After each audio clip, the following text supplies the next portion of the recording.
दूसरी रकत पर कादा भूल गए तो क्या तीसरी रकत पे कर सकते हैं?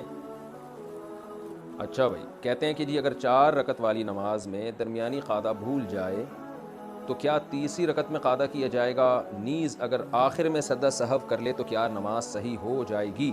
मोहम्मद सालेह साहिब घोटकी से।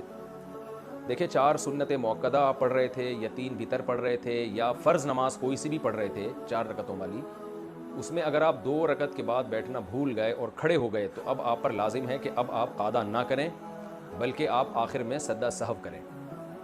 क्योंकि फ़र्ज़ नमाज़ों में और सुन्नत मौक़दा और वितर में 2 रकत के बाद कादा करना फ़र्ज़ नहीं है बल्कि वाजिब है। जब वाजिब छूट जाए और आप क़याम की तरफ चले गए तो अब वो कादा गया, बस अब सदा सहव के ज़रिए ही उसकी तलाफ़ी होगी। लेकिन अगर आप 4 रकत सुन्नत गैर मुअक्कदा पढ़ रहे थे या नवाफिल पढ़ रहे थे, उसमें अगर आप 2 रकत के बाद बैठना भूल गए तो खड़े होने के बाद याद आया तो आप बैठ जाएं और सदा सहव भी करें। क्योंकि नवाफिल में और सुन्नत गैर मुअक्कदा में 2 रकत के बाद बैठना वाजिब नहीं है बल्कि फ़र्ज़ है, तो इसलिए वो बहरहाल आपको करना पड़ेगा, सदा सहव के ज़रिए उसकी तलाफ़ी नहीं हो सकती।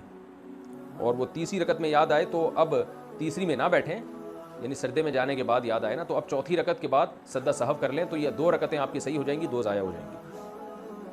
लेकिन फ़र्ज़ नमाज में बहरहाल अगर आपने 2 रकत के बाद कादा नहीं किया और सीधा खड़े हो गए तो अब वो कादा गया, फ़र्ज़ में भी, वाजिब में भी और सुन्नत मौक़दा में भी। अब उसकी कोई तलाफ़ी नहीं है सिवाय सदा सहव के। सदा सहव कर लेंगे, नमाज अदा हो जाएगी। अच्छा,